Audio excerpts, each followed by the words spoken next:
Yo, what is up, everybody? Welcome to PCP Movie Night. Welcome here to Pop Culture Philosophers. I am your host for tonight's show, Rockin' Robbie Bills, and we are doing one of the absolute legendary classics from an absolutely legendary filmmaker, Akira Kurosawa. Now, we've talked about his work before twice here on the channel with Seven Samurai and Throne of Blood, and this year we decided to go for one of the most inspirational and influential films out there, Yojimbo, starring Toshiro Mifune.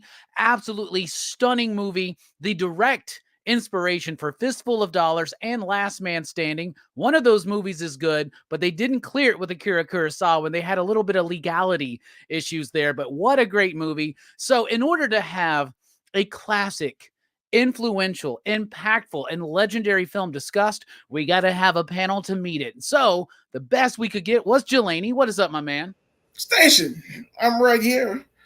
And you know, I was gonna watch it because I've watched this several times. And this is a ripoff of Fistful of Dollars, really? No. I cannot believe they stole the other way around, Jelani. No, I doubt that. No. There's no way that Clint Eastwood could be responsible for that. Speaking of ripping people off and getting away with it, it's Stu. What is up, my man? How you doing? Station, guys. So happy to be there. I'm doing my best like Gambit in the blue and yellow X-Men costume. Yes. Speaking of blue and yellow, he's not a fan of Michigan, but he does love the Wolverines. It's Brooks. What is up, my man? What's up? Happy to be here, I bet, for a Kurosawa film, right? You're a big fan. This is one of my favorites. Yeah, we're gonna have another guest bumble in at some point. You know, a little bit of a prima donna. He thinks he can just show up whenever he wants, but it's not. Mr. Fashionably late. Exactly, right? You know, I was busy in the theater watching Dawn of the Dead or something like that. Anyway, so let's go ahead and get into it. This movie came out in 1961. It's the first part of a duology. Duology? It's the first part of a two-part movie set. Yojimbo, starring Toshiro Mifune, who had done so much work already with Akira Kurosawa. We see him in Seven Samurai. He's playing like a different kind of character here, right? But it's a samurai tale. It's about this dude who goes into a town that's kind of ruled by two rival gangs. He gets in the middle of it, tries to stir some shit up, and all kinds of Kurosawa goodness happens out of it. An absolutely stunning film. I think that overall, I love it. It's tightly paced, not as long as some of the other films that we are accustomed to, but really solid and tightly paced. It's beautifully shot. It is absolutely gorgeous. It is thematically rich, and it is humorous. I think it's got a little bit more of a almost cartoon-esque humor through it. Now, like other movies, like Seven Samurai, it's got some humor, and Mifune is usually kind of part of that, but this one it feels like it's the most direct comedy that Kurosawa did. I love this film. Its impact on cinema cannot be understated. Speaking of impact on industries, it's Joe Corallo. What is up, my man? Hello, not much. What am I saying? It's like a default. Like people just say not much no matter like what they're doing. It's crazy. But no, I was just on Blake's Buzz promoting King Arthur and the Knight's Justice. So that went a little over. So apologies. But you'll be forgiven. It's okay. Now I'm here. Don't let it happen again. Hopefully the greater community will 1,000 pardons and such. But you're canceled. You can't. Not again. But no. But yes. Thanks. It's good to be here. It's good to see you, Joe. Good to see you. All right. Yes. So my overall thoughts are that this movie's awesome. What about you, Jelani? What do you think about Yojimbo overall? Yeah, I mean, like I said, I've watched this multiple times. This is one of these just fun movies that you get out of Kurosawa.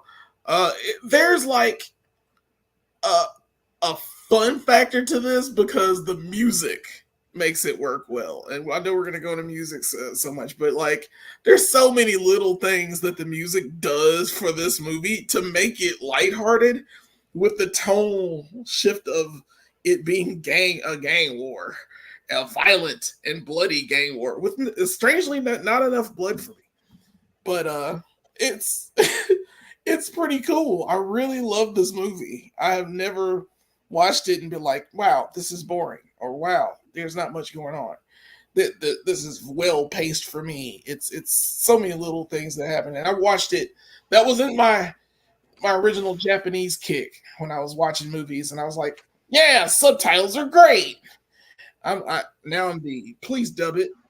Please hurry up and dub it because I don't want to read anymore. But you don't want this movie dubbed, man. Come on. I know, but if we're talking about a Kurosawa film, we all got to be a little bit of pretentious. Exactly. We got to raise our pretension game here. You know what I'm saying, man? Exactly. No, I'm okay with it. That's what I'm saying. With this movie, I don't mind reading. That's what, not at all. But now I am in my dubbed era, though. You got to dub some of the stuff, but not this one. Or many of the classics. Jelani's just tired of switching his glasses in the movie, right? Yeah, I hate reading. That's all. All right. What about you, Stu? Man, you volunteered to be here. Definitely. Was this something you have a history with? Was this your first time, second time? No, this was my second or third time. It's been quite a while since I've seen it though, but this was a joy to revisit. Yeah, like you guys said before, I feel like it mirrors the obviously it's a ripoff of Fistful of Dollars, but it mirrors. No, it's the other way around. No, I don't. No, I'm just kidding. Okay, I don't want anybody thinking I'm turning this off because they don't know what the hell they're talking about. And Leone had the chance to make it right, and he did. Like, you know what I mean? He had more than one chance to make it right, and he did. That's my problem with that. But yeah, for sure. And I think, but it mirrors American Westerns in a unique way, and American Westerns, mirror it in a unique way. But I love it. You never know what to expect from the cinematography, so many great shots, the music, just from the opening with him. I just love him throwing up the stick, following its direction, and that's how we start our story. It pulls you in straight from the beginning. Whether it's the humor, like I said, the humor, the violence. There's so many things that keep you on your toes, and sometimes it does get a little weird and awkward, but at the same time, that's part of the charm and joy of this, man. I had a blast revisiting this. It's true to its form. It's a classic. Yeah, absolutely. 62, we have seen Last Man Standing, and we're not talking about it tonight. I'll tell you that much. 100%. Brooks, what do you think about Yojimbo? It's all right. I'm kidding, of course. I love this movie. It's a classic, and like one thing I've liked that I really noticed in this time is how simple it is. Like, it's such a simple movie. Like, everything about it is very but at the same time it's like brilliant. It's crazy how something can be like just so basic, feel kind of basic, and but at the same time it's like this brilliant, intricate story, like weaved together from like all these other stories. There's like all kinds of little side threads in this movie that end up weaving throughout the story. Like my favorite being, of course, the kid from the beginning who ends up like fighting him at the end, and he's like, "Go home." Mm-hmm. Like a long life eating porridge is best. Like, you know, it's got some great lines too. Like, you don't look like you're alive. It's worse when you smile. Like, Yeah. This movie's so great, dude. Yeah, it's a fantastic movie and a direct inspiration to the ripoff movie Fistful of Dollars by Sergio Leone, as well as Last Man Standing and so many others. It's influential in not just its actual story, but in the character of Sanjiro, right? And the idea is, it's Stu, you nailed it. It's influenced by the Westerns, in particular the Ford stuff, right? And then it in turn influences the next decade of Westerns, right? Because of the Leone days, right? It's such a amazing film and very different than all of the other samurai films that Kurosawa had done, right? What about you, Joe? What do you think about Yojimbo overall? And when did you watch it in the theater? I wish I watched this one in the theater, but no, this is I don't think I have to say this is excellent for everyone, but it's excellent. It's a really well-paced, tight film. There's a lot going on, but unlike, maybe like Seven Samurai, for example, which might be another one that other people have seen, it doesn't feel like a grand epic. That's obviously not what he's going for here. It's a smaller scale story that still has a lot going on, and it doesn't feel any less impactful in the kind of message it's trying to say. You can still pack a punch in a movie without it being an epic, like Gladiator, like the other week. Like, even though it's intentionally not a grand epic, it still has all of the bits that you expect in these kind of movies of, the hero, he comes in, he's like triumphing, things go bad, he comes back and wins in the end, kind of thing. So yeah, it really pulls all of that off in an effortless way that is also so gorgeously shot. I believe one person who reviewed this movie said something along the lines of, "I wish rain was as beautiful in real life as it is in a Kurosawa film." Oh man, right? Yeah. Just the environment, but yeah, that's overall. If I keep going, I'm gonna start getting into technical stuff. Well, let's hold that off and let's talk about the cast. A fantastic cast, and like most Kurosawa films, so many characters, that small little parts that equate into something large as far as the movie goes, right? Like, it's not just about the main character, though we're going to lob this one over to Jelani and see if he takes the easy bait. What is a character / performance you'll want to highlight out of many really good ones? Jelani. There are a lot of good ones. And I usually pick my favorite, but I'm gonna go with this time. I'll go with Inosuke, the youngest brother with the gun. He's my second favorite character, but he's still gonna be my character for this because he's so arrogant and he's cocky, knowing that he has this gun and he knows he's going to win his gun to a sword fight. Which, by the way, he could have used that gun even at the end. He could have used that immediately. Just be like, hey, bang, and he tries, but That's the problem. You always have to show it off first. Yeah, he's like, "Hi, I got a gun." Yeah, and even more so than having a gun, he had a gun that he could fire more than once. Yeah, a revolver, and it was so cool that even when he's dying, he said he doesn't want to be without it. He said, "I only shot it twice, and I it's empty." Even though I'm pretty sure that was a 6-shooter, but. He gives him the gun back. It wasn't empty, man. I was like, bro, what are we doing? I only shot it twice. It's empty. I feel like, nope. Hell, he shoots it as he dies, he shoots it into the ground. Yeah, he does. That's why I love Sanjiro's like, I know you're lying, but you ain't got me, bro. Like, you ain't gonna live long enough to get me. It's pretty much done. But I loved his character. He's such a dick. He's one of those just really cool villains that you want to see get his comeuppance. Yeah. And he totally gets it. He totally catches it. So yeah. He's my favorite character. His name's like a rabbit, but he's like a wolf on the inside or something. Yeah. Like Kurosawa told him that he was like a snake, right? He told Mifune that he was a wolf, and he told this dude that he was like a snake, and that's why he's like moving in a certain way and all this kind of stuff. Yeah, and that same actor is a villain in Sanjuro, not the same character, but the same actor portraying a different character in the follow-up film, Sanjuro. What about you, Stu? They used to call you Sanjuro, Stu, back in high school, I used to hear. Only in the basketball court, though. So why don't you tell us your favorite performance in the film? I don't really know what to do with that segue, Robbie, but yeah, I'm gonna go with Oren, the wife of Savai, who ran who kind of ran the business for him. She really ran it. Dude, she was the brains. She's like Mama Soprano, man. When they freed her son, and he ran up and he was like, "Mommy," it's just like, "Shut up! You should have cut off your tongue and killed yourself." I lost my shit. I was like literally on the floor. So for that moment alone, she's definitely my pick. But yeah, I always love the powerful women behind the scenes. Like you said, Robbie, I think there's so many great side bit players who make this movie, and she was definitely one of them for me.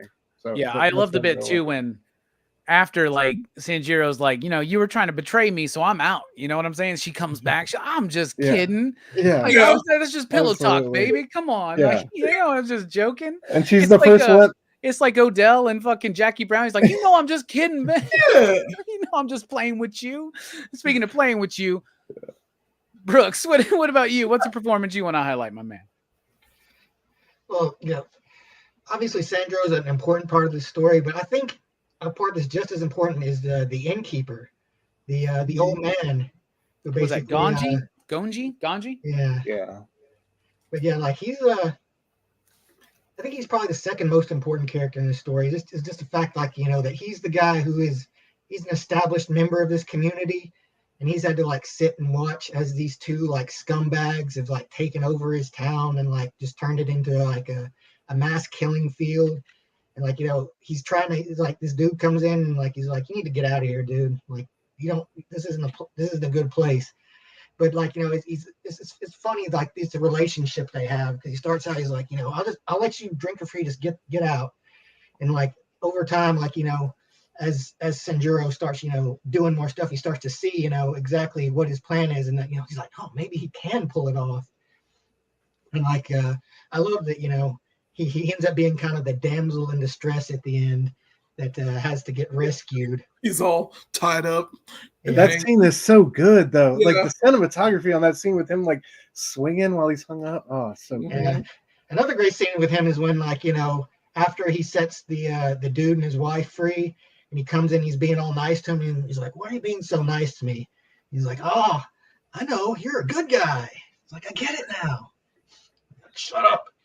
But yeah, just a great relationship between these two characters, Yeah, I absolutely love him. He's definitely my second favorite out of the performances in the film. What about you, Joe? What do you think? Oh God, again, it's weird because this is one of those movies where there are so many moments with different characters, but like Sanjuro, it's like totally fucking dominates the movie. I mean, it's all him and these other characters for the most part. There's a few other like people that really got a lot to do throughout the movie, but it's dominated with these sort of moments. So first, I want to shout out Dog with Severed Hand. Yes. That's when the music starts. That's the music. What is it?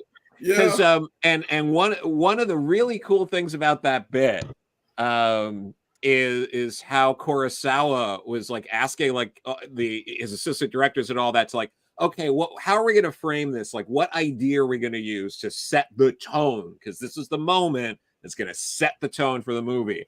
And he hated every idea presented with him, and he was like, "Fine, I'll do it." And that was his idea.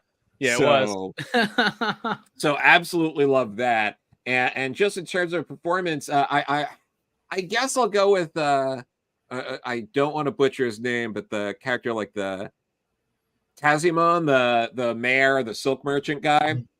because watching, like, he's one of the characters in here that just has such a bizarre arc that it makes sense where, you know, he goes from like more or less like kind of being in control of this town to going batshit crazy. Yeah. He's the Yes. drum And guy. just, He's the drum guy. yeah. And just Yeah. watching that happen and sort of the and where that ends up at the end. Fucking stabbing the guy, and then Sanjiro kind of just being like, "See ya." And it's great. Holy shit, that's good. He'll be quieter now. Jesus. Absolutely. Yeah. Make Two Station, thank you so much for the super chat. We do appreciate it, helping keep PCP movie night alive. Man, it would be really easy. But y'all are all like doing this thing now where nobody wants to take the obvious one, right?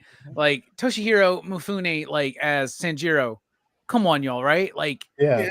so sure. amazing, so prevalent, like such a great attitude. Kurosawa would like to come up with, or he'd like to get his actors to come up with some kind of quirk on the character, right? And just like he mentioned that the dude with the gun was like a snake, he told Mifune, you're like a wolf, right? And so he came up with the idea that he's got fleas. Yeah, So he's he's got always this like, he's got this shrug and he's scratching always the back of itching. his head. Yeah, things like that. So he's great. But I also want to mention Ushitori, who's one of the crime bosses, but he's not the one with the wife who runs the brothel. He's the other one By the way. who legitimately never breaks that straight character. Like he's like in all these, he is part of the comedic bits, but he's always the straight man during it, right? And like when he walks in all these dead bodies and he just goes, what a mess, you know, and it just drops, you know, and like he has this like genuine threatening quality to him. So an absolute fantastic cast here. Let's talk about the style and structure. The use of the telephoto lens in multiple cameras is absolutely astounding in this movie.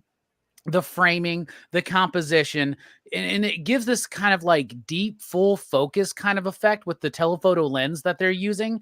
And it causes so much sharpness to the background. Those great scenes where you see foreground, a barrier between, and then the background, and everything is clear. And there's so many bits here where they're looking through panels and wood and stuff like that, right? This movie's very elemental feeling because of that. You got all the wood structures that they're kind of going through all the time, the big fire at the silk merchant's place. Then you've got the water flowing when they come and attack the sake guy. And then you've got the wind that just goes nonstop, right? And the dust that comes up, right? It's a striking use of light, and it captures a bleak desolation at times with it, and it's visually stimulating through its use of movement, whether it's the wind, whether it's the camera movements, never moving for no reason, but always some kind of artistic reason that has a beginning, middle, and end that really just makes it work. It's not just moving the camera because you can,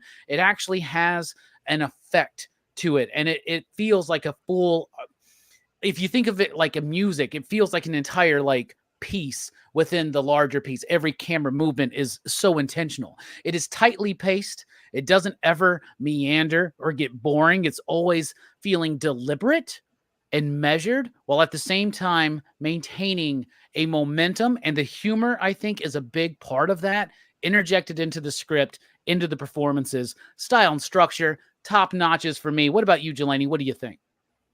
Oh yeah, all you said, man. Wow. Yeah, the composition is beautiful. It's the blacks are very black in this movie. It's very clean. It's a very well put together film. And like I think Brooks said, the story is very simple. It tells, I don't know who said that, but I'm pretty sure it's Brooks. But how simple and just how decent it is, I guess I should say. Like, guy walks into town, guy busts up, you know, two factions fighting in a huge gang war. Guy leaves. The end. It's a bit like Roadhouse too. Yeah, that is Roadhouse. That's basically Roadhouse. More so the original like classic, not the new one. Not the new one. I have not seen the new Let's one. not talk about that one. I think I'll skip that one. Do it. But If you want to see Conor McGregor's ass for like a minute and a half, go for No, it. I do. No, thank you. But this film is well paced. It takes you for a very decent journey. I like the scene with the rain, like we mentioned before. The rain in a Kurosawa movie is fantastic. I mean, it might as well be a character in this film. The way they take time to give you the atmosphere for this town and how dark and how bleak it is.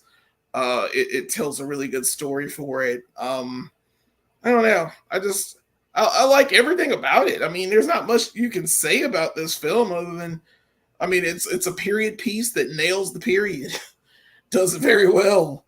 I like the costumes. I especially like the costumes that the one of the guys that gets killed, like one of the criminals at the very beginning. It's like, I don't know, it's like a stripe thing that he has going on, but then like it's a completely different color for the rest of his outfit. I couldn't really say what it was, but he was the one in the middle that got killed first, but I loved his outfit for some reason. I was like, gosh, I wish, if I was back in like feudal Japan, I would totally wear something like that. I can imagine you next time I see you walk up into the shop, you're wearing it, with that samurai drip. You just walking in there like all fucking scratching your fleas and shit like that. Speaking of scratching fleas, Stu, what do you think? What about style and structure this I have a film? lot of them. Dude, just to real quick, like Sanjuro, just to make a point on Sanjuro real quick, man. We talk about Denzel and his walk. Sanjuro's strut, man, was so great. Like that added so much like character and charisma to that role in that movie. Yeah, style and structure was amazing. I thought from jump, just him walking into the town, just like you said, the scene with the dog and the hand, the music that was playing, like I was instantly hooked in. I love we had those intimate scenes there in like the restaurant or what have you or whatever, and then we also had those epic high noon showdown scenes. They were, and the scene when he went up and sat on that stand and watched those two like go at each other and not even fight was like just so brilliant. I thought that was like one of the high water marks of the movie for me. I just loved that. I thought it was hilarious and poignant and metaphorical. It was everything you want from a scene. I thought it was genius. But yeah, I thought like the way they surprised you with humor, the way they surprised you with violence, the way they surprised you with like heroics, him having kind of like his moral reckoning and making that point. Like even when he was down beaten and they were carrying him around in a barrel, he wanted to stop and watch what was going on as like they were burning down the silk house and everybody was running out and getting slaughtered. It was so genius on so many levels, man. I couldn't help but be entertained every 3 to 4 minutes. It was a joy of a film to watch. Yeah, it never lets up. It's relentless. It really doesn't. It keeps going. And I love that you mentioned it surprises you with like humor. It surprises you with violence. It surprises you with dread. It surprises you with like a foreboding sense of atmosphere. It keeps like balancing all of these so well. It's like a juggling act that you don't know is a juggling act, and you're just kind of carried through. When they say movies are a roller coaster, this is kind of what they mean, where they take you through these things and you never really necessarily see them coming. And even if you do see them coming, it doesn't make that drop or that loop-de-loop any less stressful. Speaking of stressful, Brooks, why don't you tell us what you thought about the style and structure of the film, Yojimbo? Well, I love the style of this movie. Like I said, it is a simple story. A guy who just kind of like comes into a town, sees a bunch of bad stuff happening, and fixes it. But it's the way he fixes it, I think, that's really interesting. The way it's kind of in the beginning, in the little text thing, it notes, like these guys used to be like the top shit, these samurai, they were the king shit. They were like, like just a step below nobility basically. And now like that, this change in society has happened. They're basically like, just stray dogs now. Like, they don't have really what the rank they used to. And they're just like, and like Sandro seems like a guy who's just really leaned into it, he's not a pretentious guy.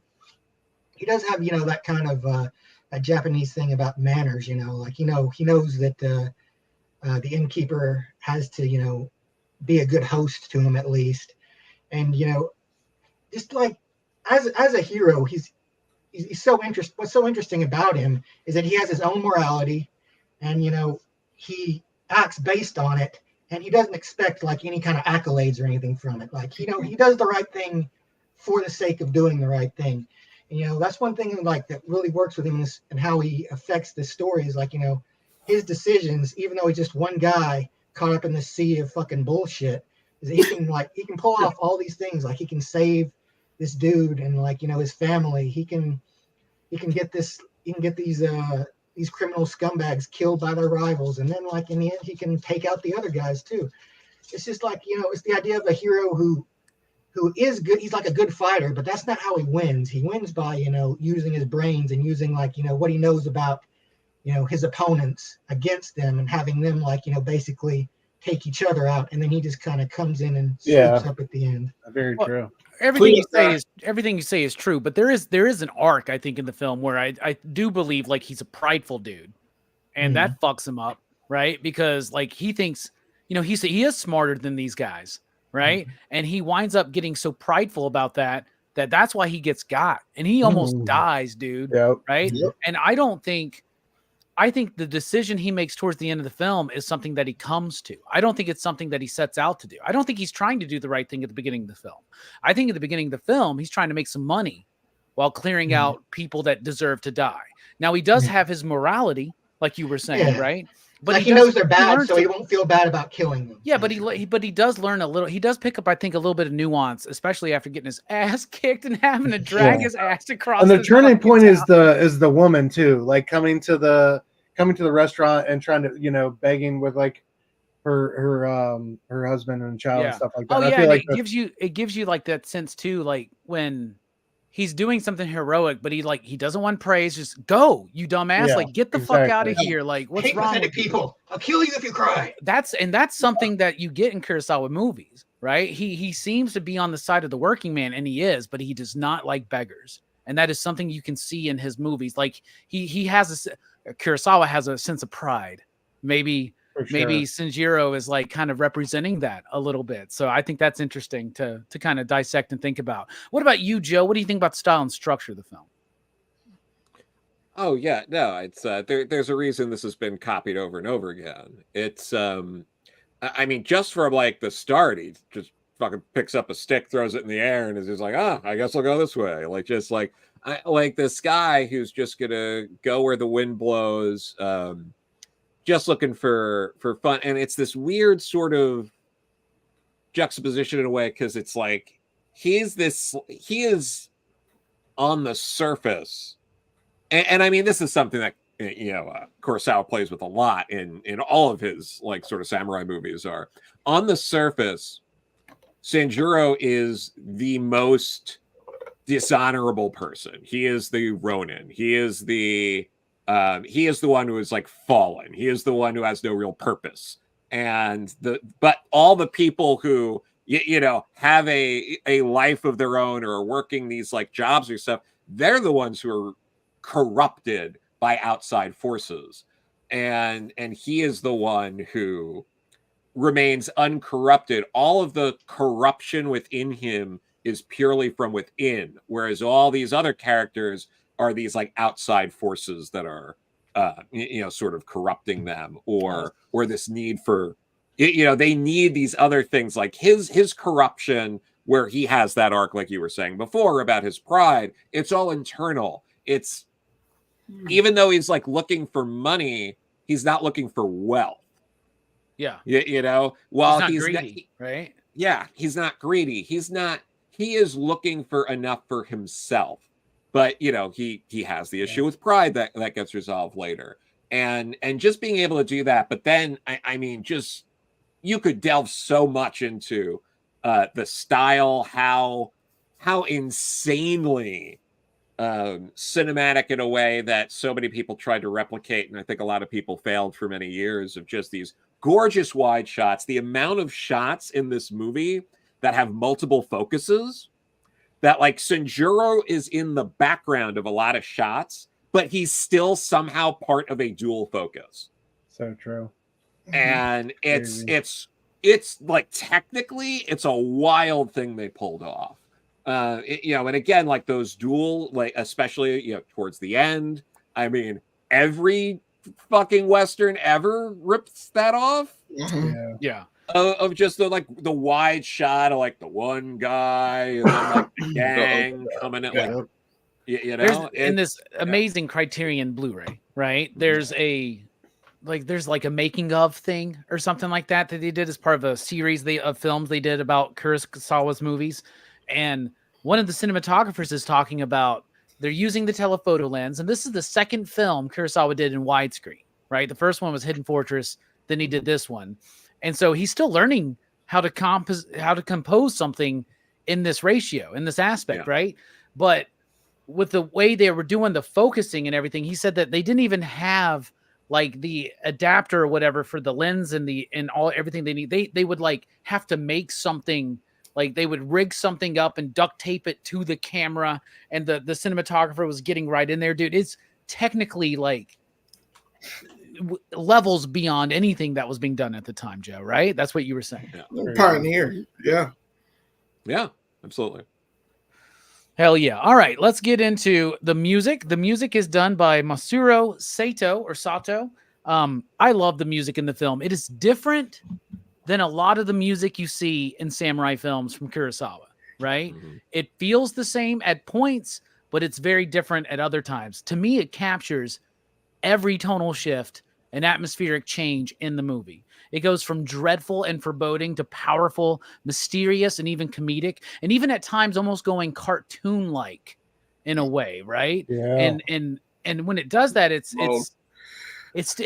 balances it all so well and incredibly influential on where scores for Westerns, in not just Western cinema, but for Westerns in Western cinema and in European cinema, which I guess that's the West too. Yeah, Western civilization, that was European history. Anyway, very influential as well. What do you think about the music, Jelani? It's great. I love the music in this movie. It's just everything. Like the dog with the hand pretty much sets the tone for the music, what you're going to get in this movie. And it gets kind of repetitive, but it's a good repetitive of what this music is. And it feels like it's supposed to be there when it's supposed to be there. It's very impressive. I was struck by the music. Every time I watch this movie, I've enjoyed the music. And it's kind of a standout. It's rare. You know, like we've had movies we've watched that like the music is very muted. It's not in your face. This is very in your face kind of music. And the last thing I will say is it's definitely not jazz. So it's not. Now I do know that I don't know if the actual composition was done, but there was so I think I'm trying to remember this now. I think the composer had done something for something else, and he put that in place because like it's kind of like Argento, right? Where he was using music while they were shooting. They do that here, right? Yeah. That's why the steps are so timed right. But this dude was using a piece of music that he wrote for something else, and Kurosawa was like, I love that. Can you just add to that? And so that's eventually what happened. But that's why it works so freaking well. It does. And then the drums. Every time you hear percussion, it's a lead in to like a scene of violence or fighting, right? Like the percussions. And that's why the dude that's always banging the shit eventually goes crazy, just kills that fucking dude. Yeah. Like it's like the drums, the percussion, it's really layered, man. And a lot of people will look at it and like Seven Samurai's music is amazing, right? Yeah. But like this one, it's a little bit different, but just as profound, right? What about you, Stu? What do you think? It is. Yeah, I completely agree with you. What you guys are saying about the percussion, the drums, like the wood blocks on some of those, and like the way they use it to heighten the tension.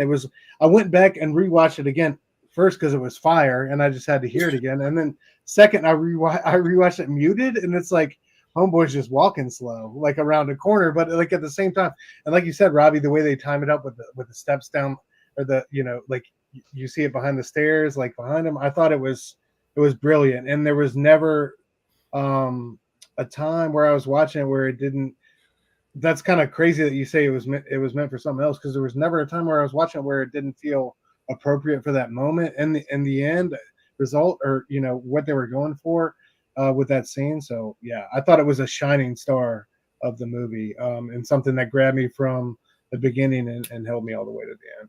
Oh yeah. Speaking of something that grabbed me from the beginning and held me all the way to the end, Brooks, what did you think about the music in this film? Eric.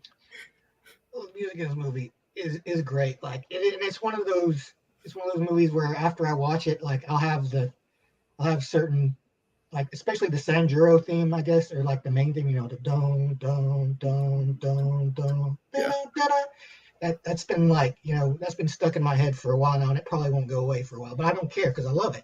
I love the almost, it sounds almost like a xylophone, like get these comedic fucking little moments like dun dun dun. Boom, boom, boom, boom, Yeah, like, boom, what is boom, this? boom. Fucking, is this Pink Panther, Top Cat, or some shit? Yeah. What's going on here?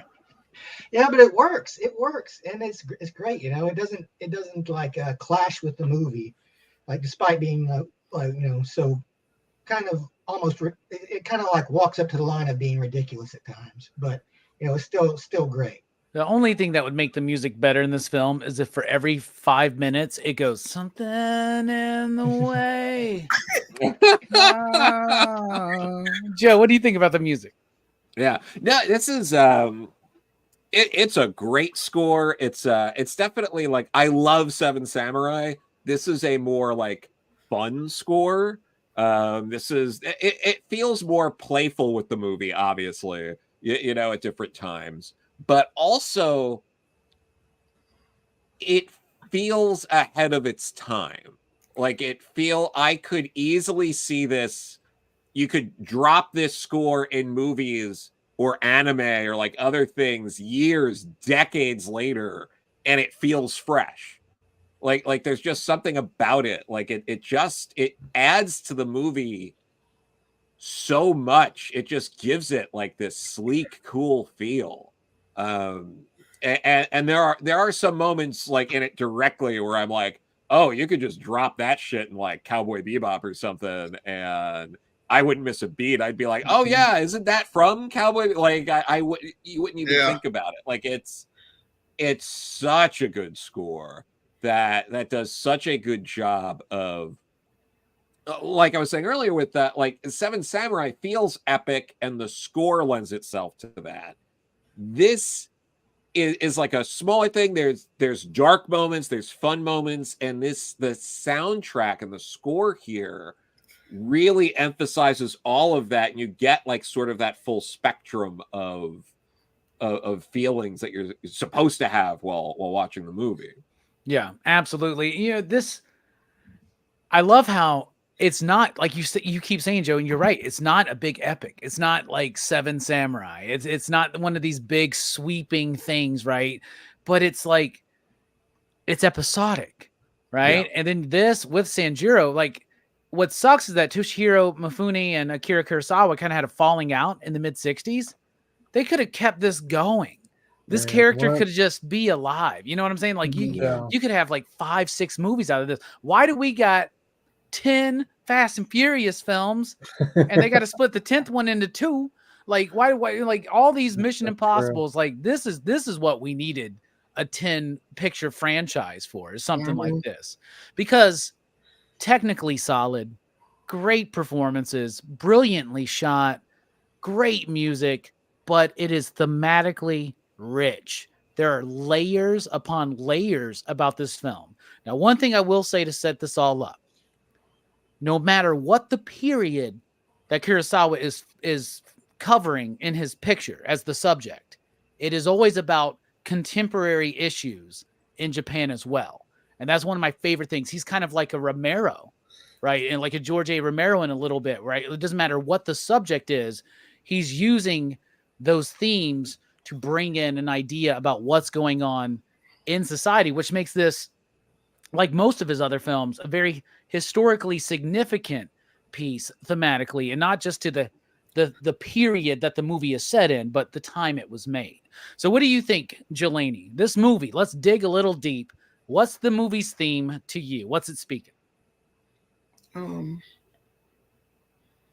That even a Ronin samurai vagabond can be decent. It's always good to be decent. If you're going to have an interaction with people you've never met, and these people are the scum of the earth, be decent. He was nice to those people until they came at him. You know what I'm saying? He saw the corruption that was going on in this town. He was just like, I'm gonna fuck with that. I think I'm just gonna fix this. You know, it felt like a whim to him, because just like throwing the stick in the air to walk that direction. He could have thrown the stick easily in another direction and walked somewhere else and had another weird adventure, or nothing at all. But somehow the winds brought him to that town, and his decency, his absolute code, pretty much ruled his motives, the way he was. I'm not going to call it the Bushido Code, because there are a lot of problems with the Bushido Code, but I doubt that that's what he was going through. It's just what he was, his decency, the way he portrayed himself in this town to somehow fix it and then leave. Yeah. It's so simple. It's just really easy. Just be nice to people. He didn't even do it for the honor. Nope. Like Joe said, he's not trying to find He's not money to be that. wealthy. He's not. Yeah, he's just on It's to the the next. right thing. Yeah. You just said the Bushido Code, and it made me think of, was that game that we used to always play on PlayStation, Bushido Blade? Remember that fucking game? It was Bushido. That's a That game. fighting game where you would you could just classic kill one-hit somebody kill quick game. and it would be Yeah. over. And Yeah. no, dude, that shit was awesome, man. We used to Because play that's how that all slow the fights time. go. Yeah. They're not long. They're not long clashies. No, it's one slashy. Yeah, no Somebody shit, gets man. a slash on you. What about you, Stu? What's this movie speaking to you? Yeah, I think Jelani said a lot of true things. I think it's, there's a lot of anti-gang, anti-collective, don't follow a bunch of collective of idiots, type of themes throughout this. But, ultimately I love how it's just, those that are usually like loudest or first to speak up or act like they're all about it are usually not. And, I feel like that was proven to us time and time again. But I love, ultimately, I think this was a tale about homeboy finding his morality, and making a decision on that with his life at stake. I don't think he came into that town thinking these were the stakes. I think for a good portion of the film, it was a joke to him. But eventually shit got real, and he had to kind of, draw a line in the sand, and I think he did. And I think that's ultimately what it was about. I think there's a lot of, overlaying themes, big themes, but, on an individual level, I think that's what it was about. Oh, absolutely, man. It's a big part of the movie. What about you, Brooks? What are you thinking? I think this movie has a lot to say about how villainy is just like a pointless endeavor, because you got there's these two scumbags that have somehow taken over this village somehow. They have basically all the power they want, but it's if they had just been legitimate, if they'd gone legitimate, just been legitimate businessmen, they probably would have done fine. But that's not good enough for them. They have to have more, and this whole idea of having a town with one boss is bad, but a town with two bosses is unlivable. It's this idea that they were bound to eventually destroy each other, and even the winner would have eventually probably been taken down by something. But they were just lucky enough that Sanjuro was there to quickly just kind of sweep them away, before they could do any more damage to this town. But yeah, it's just the idea that, being bad, there's no real reward in the end. It's always going to end with you have nothing and you're dead. Yeah. Unless you're an Egyptian pharaoh, and then you're going to take all that shit with you because your fucking tomb is pointed right towards the right star or something. You need to live in a fancy gold box. Yeah, if you're not buried in a fancy gold box, you're With fucked. your face on it. I like my face on my coffin. I want my face on my coffin too, dude. I want a goddamn fucking bust of me, just like There you this, go. man. That's what I Just want, flexing. Yeah, people come take fucking Station. selfies with it and shit, man. Fuck yeah, let's do it. It's just doing the station. It's just There you go. There you go. What about you, Joe? What do you think about the thematic richness of this film? What's it saying to you? I'm going to build off some of what Brooks was saying, and basically this is there's no glory in death. This is Kurosawa's really showing a lot of like the Russian influences in this work and like blending it with the samurai stuff, because other samurai movies at this time, number one, they take place in different eras, but also there's a lot of style and flair and, you know, stylized violence. There is no style in any of the violence in this movie, and it's very intentional. It is blunt, it is quick, and you move on. There's no lingering, there's no mourning, you're just dead. And you get Sanjuro is taken away in a coffin. It's like he gets close to death. He touches death to the point where, again, they symbolize it with him being taken away in the coffin to get him out of there. And that's him learning, oh shit, like I've been like fucking around. I've been, you know, doing this and that. Like, I don't want to fucking die. Like, there's nothing for you in death. Which, you know, then he comes back and he very quickly, that final scene where he's just fucking murders all of them fast. Because there's no glory in death. There's no honor. There's no honor in a duel. It's all bullshit. It's like you get in, if it's you or them, you bet it's them, and you kill them as fast as you can, and that's it, and you're out. And that is the lesson he learns there.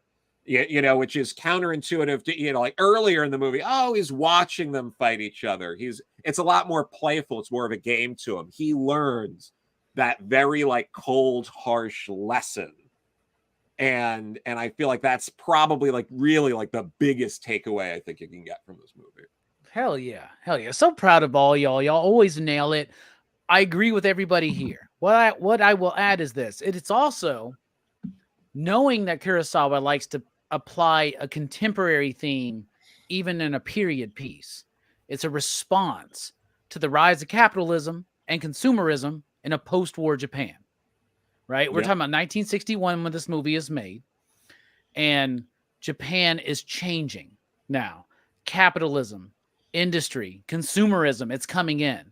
All of these youth are moving from the countryside, and this happened at the actual period that the movie is set in, but it continued into this day as people abandoning the farm and the countryside to go live in the city for the quick buck, for the greed. And when you bring in consumerism, when you bring in capitalism to this society, I mean, we can look at any civilization and see the effects of it, right? And I'm not saying it's good or bad, because I think it's a little bit of column A and a little bit of column B, right?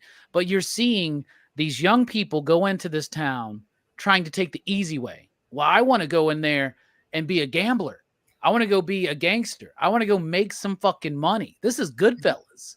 You know what I'm saying? Yeah. And imagine in Goodfellas, and goddamn fucking Toshiro Mifune shows up and just fucking starts wrecking fucking people, right? I mean, that's what it is, though, right? So we're explaining that, and it's about the old giving way to the new. But is it actually better? And which direction will this go? And it actually kind of, to me, I don't know if this is true. And I watched another YouTube show. I'd never seen them before, but they did like an hour and a half on Yojimbo just talking when they were doing some show during COVID or something.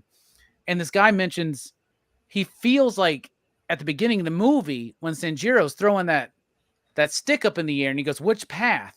That's almost like Kurosawa going, which path is this going to take us? Yeah. Are we going to be consumed by greed and lust for things? Are we going to be just consumers, or people just trying to accumulate wealth? Or are we going to go onto a path that is bold and right and just? But regardless of which path we take, the path that we came here from is gone. So that's, to me, the point of the film, is that in the way that we can apply it to our daily life. We all have a crossroads, a fork in the road. And sometimes, yeah, we can just throw that fucking shit up. Maybe we go and do some good, but maybe we get our ass kicked and we get fucking humbled by the world on the way there, right? But the point is, regardless of which path we go, right or wrong, or a culmination of all, like, there's more than two paths ahead of us, right? The road back is never the way forward, right? Mm-hmm. So it's like, no matter what happens to Japan, no matter what happens to Sanjiro, no matter what happens to this town, we are not going back to the great grand old days, if that's what you want to call them. We're not going to make America great again. We have to actually take where we are now and move forward, because forward is better than backward, and it always will be. We should be better tomorrow and today than we were yesterday. And that, to me, is the point of this film. And an exploration. I mean, it's interesting to think about it at that time. Kurosawa does that so well in his movies. It just really blows me away. So now it's time to rate the film. You out there in the chat, out of 5 possible you digs, what do you give Yojimbo? Jelani, kick us off. Yeah, this is an easy 5. This is a very easy 5. The story is brilliant. It's shot brilliantly. The cast is wonderful. The music is, it's freaking, it's rewatchable. I think I've watched this probably 5 times, 4 or 5 times in my lifetime. I'll probably watch a lot more. I haven't watched Sanjiro in a long time either, so I definitely got to get that one in. I feel like putting it on right now, man. Yeah, you know what I'm saying? It's Kurosawa is a genius. The man is a technical genius. He's a directing genius. I mean, we need people like him now. Well, we have them in some form, but not the way he was. It was a different style, and we need to have things like that back. I mean, we have them. They're just not making the first Omen or Godzilla X Kong. True. They're making Godzilla -1 though, so I will say that. So they're out there. It's few and far between, and I wish the studios would give them money instead of the easy bet that we get nowadays. A lot of easy. We got a property. Let's make a movie. So yeah, you don't get stuff like this anymore. We need it. We need it again. That's all. So easy 5 across the board. Hell yeah! If they made this movie today, they would have their eye on the franchise. But the problem would be that the first movie wouldn't be a complete movie. And like they would all be like, wait, it would end on a cliffhanger or some shit. So a perfect score from Jelani. What about you, Stu? Where do you sit? Oh man, it's a 5 out of 5 for me too, as well. Amazing score, amazing cast, theme, cinematography, just what it meant for not only Japanese cinema, but what it meant over here in the West for Westerns and all that. It's just a classic. Like you said, Robbie, like we can't go back the way we came. We're here now. So give me some warm sake and cold rice, dude. This one was a 5 out of 5 for me. Oh, great film. Because sometimes that road that led you to that road that led us here, it wasn't that great to begin with, y'all. Right? So we got to like make something better. We got to build this shit brick by brick. It's another brick on the road, man. Let's not put up walls. Let's build roads. Shit, I like that quote. Does anybody ever use that? Let's not build walls. Let's build roads. PM that shit, dude. Yeah, no shit. Manny, make a t-shirt. All right, Brooks, what about you? We got perfect scores so far from Stu and Jelani. How about you? Well, I mean, I would give it 5, obviously. Like, I love this movie. It's like, this is probably in my top movies of all time. Like, I like every time I watch it, it's just a joy.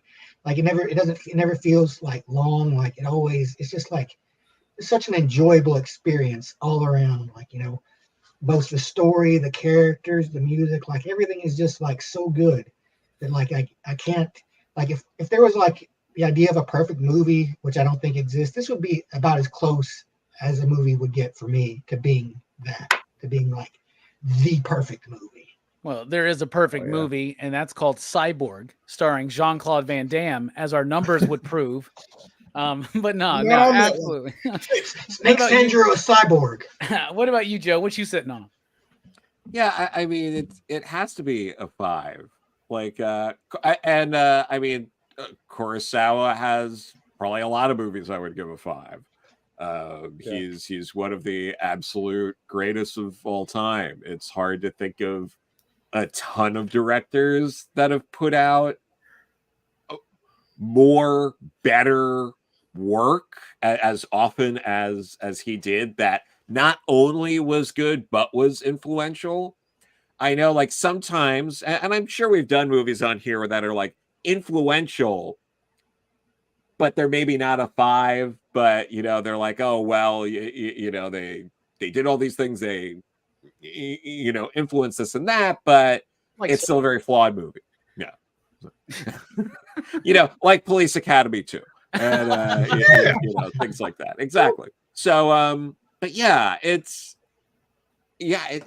hard, and this is one of his best movies. I mean, I would think just about anybody, his top 4 or 5 movies, they would put this in, and they would probably give all 4 or 5 of those movies a 5. It's just, that's the kind of director he is. Yeah, absolutely. I have never seen a Kurosawa film that I would not give a 5. Now, I haven't seen all of his work, right? But I've seen more than 5 movies, and to me, like, I think of some of my favorite directors: Martin Scorsese, Ridley Scott. Love those guys, right? They got movies that I don't think are great. Like 100%. 100%. Ridley more than Marty, but like they got movies that I don't think are that great. Yeah. Christopher Nolan is somebody who I think of. I don't know if he's as impactful or will be as influential as Kurosawa was, but like, he's one of those dudes where, like, I think almost all of his movies are a 5 for me. Insomnia, I like the original a little bit better, and The Prestige is not as clean as I think other people think it is, right? But like, he's got a track record where I'm just like blown away every time. Imagine watching Kurosawa films in real time as they were released and just being like, cinema's done. Like, they were never going to get better than this. And have we? Probably not. This dude's vision, so solid. His movies are so great, no matter what they are. Even when he goes into something different, like Akira, right? Is that how you say that? Akira? Yeah. Akira and High and Low, right? Well, I want to see High and Low because that's like a crime movie, right? And this movie also delves, it's very subtle, and you wouldn't know it without knowing to look for it, but it's about the rise of the Yakuza as well, right? The Yakuza, right? Like that's in there. Like when he takes out that dude's shirt, the dude thinks he's dead, and he gets back up and the shirt just drops, and it's his tattoo and all that stuff. That's the early days of this, right? And in Japan, Yakuza films and samurai films are like, there's a dime a dozen, but nobody does these films like Kurosawa did. And nobody did them before, nobody did them during, and nobody does them today. This dude's just a masterclass in filmmaking. And I dare you to give me the movie that I'm not going to give a 5 for Akira Kurosawa. I'm sure they exist because there's a lot of work that I haven't seen, but we've seen most of the big ones, right? I love this movie. 5, you digs. That's a 5 from across the board. That's a perfect movie. Once again, it may not exist, Brooks, outside of some Jean-Claude Van Damme classics or the Masters of the Universe movie from 1987. That's pretty much a perfect film. Bloodsport, Yojimbo. Bloodsport. No, I'm going to tell you what. Bloodsport and Yojimbo got the same overall rating. So I mean, 5 you dig. So Bloodsport's really good. It's really good. You fight to survive, damn it. You fight to survive. Kumite. Look, dude, I know we already covered Bloodsport twice on this channel, but I think we're going to do it again one day. I just love that movie. We just got to make it an annual thing. Every November, whatever, we just do Bloodsport. This is what That's a great once we idea. go see now, like, we just keep doing Bloodsport reviews over and over. We just act like it's like, no, we should do a whole channel. Like I've seen it again for the first time. Yep. We should do a channel called PCP Bloodsport. And nobody's going to know what that even means, right? They're going to be a PCP Bloodsport. Let's check this fucking World Star shit, right? No, it's just us reviewing Bloodsport every week. And it's a different show. It's not just the same show. It's a different show. We never get tired of it. We each dedicate 3 hours of our lives each week to talk about Bloodsport. We just have an There you go. ongoing Different, podcast about different aspects of the movie. it. We go frame by frame. Yeah. All right. So that's a perfect score. Hell yeah. If you picked up anything from this show tonight, if you made it to the end here and you haven't seen Yojimbo, watch the film. It's really good. It's on HBO Max, or my bad, I guess it's just called Max now. Check it out. Check out his other films and check out our reviews of Seven Samurai and Throne of Blood. And next year, you know we're doing another Kurosawa film. And I want to do Hidden Fortress, but feels like we got to do Sanjuro at this point, right? Yeah. Especially since Brooks has never seen it, right? Yeah. Dude, man, we got to get you in on that. But next week, we got a really good film that I think a lot of people haven't seen. It's from the Coen brothers. It's one of my favorite Coen brothers movie. A Serious Man is what we're going to be talking about next week. This movie was part of the Oscar talk that year. It was nominated, I believe, for Best Picture, but it did not win. I don't remember what came out the same year, so we'll talk about that next week. But A Serious Man is a really, really good Coen brothers film. If you've never seen it, but you like their other films like Big Lebowski or Fargo, definitely check it out. You can stream it. Where's it streaming? It's on Max. So the same place you could watch Yojimbo, you can go and watch A Serious Man. I highly encourage you to check it out to get ready for next week's PCP movie night. Jelani, thank you so much for being here. Final thoughts. What you got coming up? Yeah, man. Thanks for having me. Great talk about this movie. Great film. Of course, Brooks and I do Go Figure reviews. I don't have any thumbnails for this week, but we are reviewing the Marvel Legends Angel figure that just came out from the X-Men.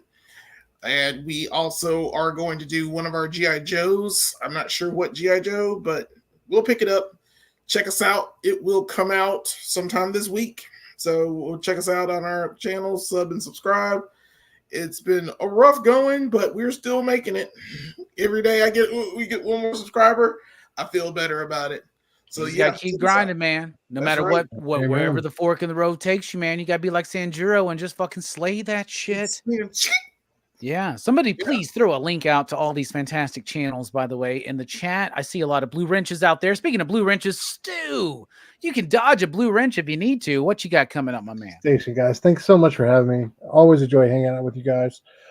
This Wednesday we got Supreme Clientele, 9:30 p.m. Eastern on the Dr. Doom's Fan Club YouTube channel. We got Inferno with Verno. We're covering a little bit of X-Men 97 and, of course, the infamous Inferno storyline with Verno. I can't wait. Me, myself, and Link. So y'all come through and check us out. Inferno with Verno is the best idea I've ever heard since Buddy. I owe Fable. I was about to say that's the best thing I've ever heard since somebody suggested I do a show called the Rutger Hauer Power Hour. Nice. Like Tears in the Rain. We don't do hobo with a shotgun. I'll be fine. One whole year, we'll just do that for PCP movie night. It'll be the Rutger Hauer Power Hour. And it was like, we'll just go through every single film, every single one. Brooks, thank you for being here. Any final thoughts? Go Figure reviews, obviously. Just that, whenever I leave my house, I always look at the Cooper and I say, I'm going to need 2 coffins. Well, maybe 3.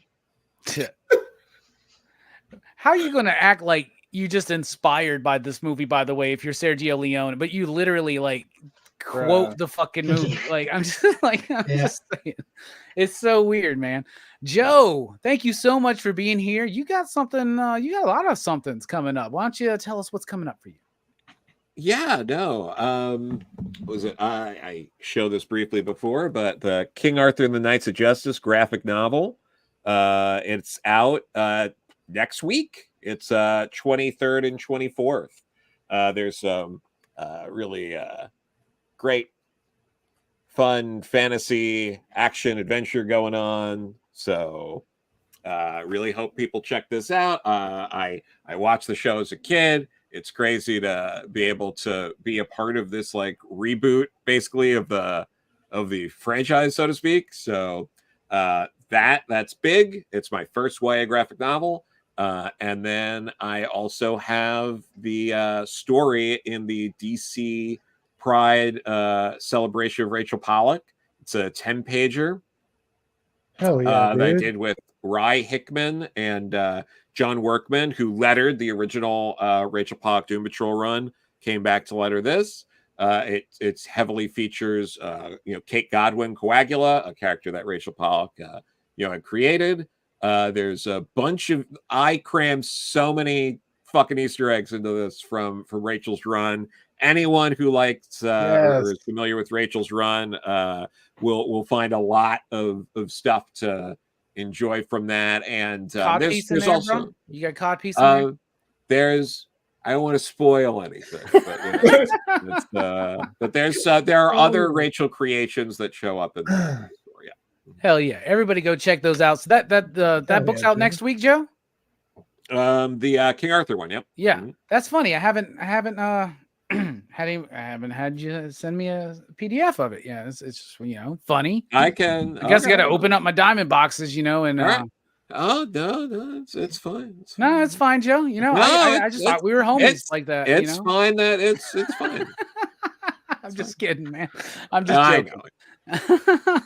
And Mad Cave sent me that a while ago. Is it Mad Cave? Who's publishing that? Yeah, it's Mad Cave. It's Maverick. Yeah, okay. Yep. Cool. Dude, everybody go check that book out. Very excited for that. Joe, Brooks, Stu, Jelani, thank you so much for joining us. You out there, PCP Army, thank you so much for supporting PCP Movie Night. This show is we do this just to have fun. This is what we do to hang out. This is like our movie night, like for real. And y'all have made this more of a success than we ever thought it would be. So thank you all so much. Station, pop, pop, boom. Let's throw that stick in the air and let's make a better road. Let's do it.